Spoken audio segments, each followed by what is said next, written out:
done, but that's going to take years. We need jobs now. I'm sorry, what study did you? The Annie E. Casey Foundation. I'm not familiar with the report, but I'll take a look at it. I can try to get it later. There are more children in poverty now than there were a decade ago. Yeah, you know, honestly, for the richest and wealthiest nation in the world, it is disappointing to me that we've got more people and children in poverty than ever before. One of the challenges that I had when I was a mayor for 4 years in Manchester is dealing with underprivileged kids and dealing with the homelessness rate, not just for adults, but for children. And we actually reformed our whole system and model in Manchester, and our goal was not necessarily to increase spending. I looked at increasing spending as not solving the problem, but failure.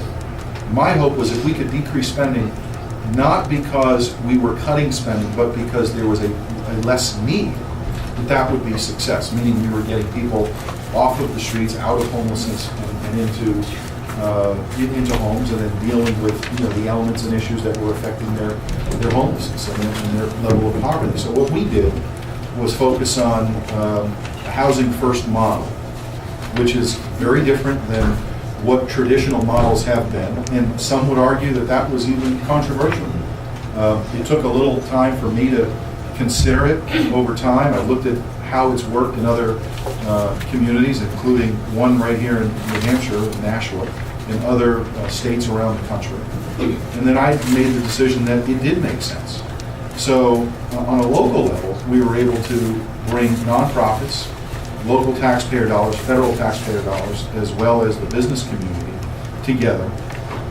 We then hired an individual who oversaw the program but was responsible to the nonprofits and focused all the nonprofits' attention on this new model. And it was, we began to see success. Now, with those who are in poverty in our country, you are right. What they want is an opportunity today. And they want a better future for themselves and for their families. And I can tell you this, when you have an opportunity to go to work and provide for yourself and your family, it gives you a better feeling about yourself, it gives you better self-worth, and it gives you that strength, and I think courage to move your family to the next level. I believe that we have that opportunity in this country, but what is forcing the unemployment rate higher is, I think, the policies that have been put in place to this point. I don't think that they have been successful to this point. So what I'd like to see is a different approach. Let's try a different alternative. And anybody who wants to get that job can have that opportunity. Now, again, as I talked about earlier, in New Hampshire, I've held 2 different job fairs in 2 different parts of the state. We're going to continue to do that, not just for individuals, but the next one we're going to be holding is in November for the veterans returning from overseas. 50% of veterans right now coming back feel that they are going to have a difficult time getting employment. So it's not just the legislative policies that are enacted. We can use the influence of the offices that we hold to try to bring those job creators and job seekers together. And there are, we're a little fortunate in New Hampshire where our unemployment rate is lower. I still don't think it's where it needs to be. I don't think our local economy is as strong as it should be. The housing market, I think most people probably know, is still tenuous at best. Most people's value of their homes have come down over the last couple of years. So there's a lot of work that has to be done. There's no question about it. But here on the ground, I am using the influence of the office to try to encourage those job creators and employers to get those jobs to those individuals, and I'm bringing those 2 groups together. Yes, ma'am. Yes. Your first vote, Mr. Guinta, was to repeal the Affordable Care Act, which would vastly expand health coverage to the middle class and to children. Then later on, you voted for the Ryan budget, which would end Medicare as a guaranteed benefit for people like myself, and would substitute it with a voucher, and would also gravely impair the Medicaid program, which is a safety net for working people, lower income people, and the poor. So I want to know how you can square your sympathy and the kind words you say about people who need jobs and people who are falling through the cracks with your record. It is astounding to me that you would want to take a successful program like Medicare and Medicaid and eviscerate them at a time like this. It is a fact that these programs can be improved, they can be targeted. There's plenty of areas where they can be more cost efficient. But no, you went and voted for a terrible, terrible, terrible agenda for those of us who need health care. And not only that, you went along with your party and you endangered those of us who are retired and are living on our 401ks. Every one of us, everyone I have talked to is really anxious now because of the brinksmanship that your leadership and that you and your vote brought to the country and to the whole economy. So how do you square those votes? I don't want to hear about your influence and how you're going to bring the office for these things to happen. I want to know about your votes and your policies, and I'm not happy at all.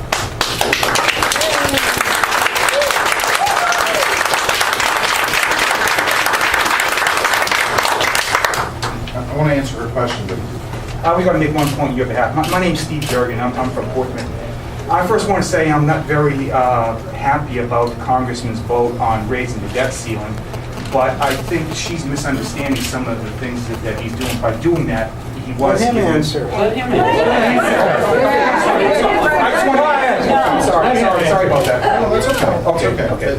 You know, it's an important thing for us to have these meetings and these dialogues, so we can voice our opinions, we can talk about what has transpired, and you know, it's pretty clear that you and I have a difference of opinion about these pieces of legislation about public policy. That's okay. And I'm glad that you're here, and I'm glad that you're voicing, you know, your frustration. I don't support the president's health care bill. I personally don't, and I don't think that it does what he intended to do. What he wanted to do when he first started this debate was increase access to health care, and he wanted to lower cost. I don't personally believe that this bill achieves those two objectives. Now, we can have a fundamental disagreement on that. I agree with you that health care in our and cost needs to be changed and improved in our country, but I hope that we can respect the fact that we have different ways of approaching that solution. I personally believe that, you know, the community health-based system. The community health centers are greatly enhanced under the Affordable Care Act. So that is a total diversion. That's not what the facts are. Well, it's not a matter of us having different opinions. It's a matter of respecting the facts and what is going on in this country. And I feel that you are either confused or you are misleading your constituents, Mr. Guinta, because that is not the case. Okay. The Affordable Care Act has not been fully implemented. The Congressional Budget Office has estimated that 31 million people will have enhanced access, and the lower income people will have subsidies to pay for it. So I don't know what you're talking about, a different approach. The Republican plan said it would cover 3 million people. That's useless. Well, let me try to finish answering your question. I will let you, and I appreciate your letting me speak. Sure. No, it's my pleasure to have you here and to give your opinion. We have a different approach to how to solve the access challenge and the cost challenge. Now, I respect the fact that the president brought an idea forward, but I disagree with the idea. I disagree with it respectfully. I talked about this quite a bit over the course of my campaign. I made no secret of the fact that I voted to repeal the bill. That doesn't mean that I don't look at alternatives or other alternative solutions to reduce the cost and increase access. And I want to tell a little story about the perspective that I have that I brought to Washington when I was mayor. As a mayor, the state's largest city, 110,000 people, we had a line item in our budget, we were self-insured, about $15 million, just for the employees. That went up, just like most employers, as well as most individuals, anywhere from 12 to 15 to 20 to 22% annually. That is a problem. So if you're an entity and you have shrinking revenues, as we have over the years, you've got to come up with solutions to try to figure out how to achieve the objective, which is providing that care and that access. So there's a couple of things that we did in Manchester that I think should and can work in the state and maybe even in the country. First thing we did is not legislate, but make on a voluntary basis. Any employee, we provided them with the cost of different procedures within the network. One of the problems that I think we have in the healthcare business is that we don't know what the cost of individual procedures and surgeries are. Now, when we go purchase a good or a service in any other industry, we know what the cost is. And we get to shop and we get to compare. So on a city level, we provided that information to individuals. We didn't mandate it by legislative process. We just made it voluntary. It said, if you choose the lesser of, say, 3 choices, we will share with the employee in the savings.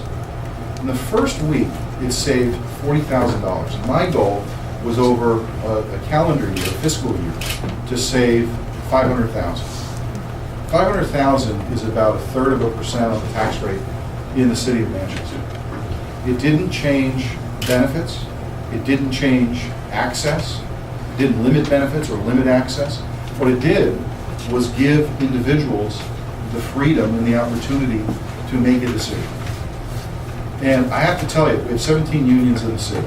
The unions loved it. They actually worked with me and the Board of Aldermen to implement this because it was, quote, management and the employees and their representatives working together on trying to find a common solution.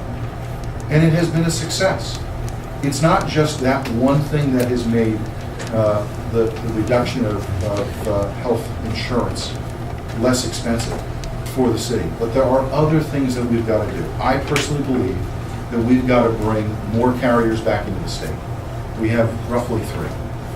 So, how do you do that? Well, we have 1.3 million people in the state. And from a business perspective, these carriers say, well, that's a small group, so why don't we erase the geographic lines between us and Maine and Vermont and Massachusetts and either create a regional opportunity, whether it's New England or the Northeast, create greater opportunities for more carriers to be providing options. And that, like it does in other industries, I think would contribute to reducing costs. I was talking about the community health centers. One of the things that we implemented when I was in the city was, I think, an opportunity to reduce uncompensated care in our emergency rooms in our hospitals.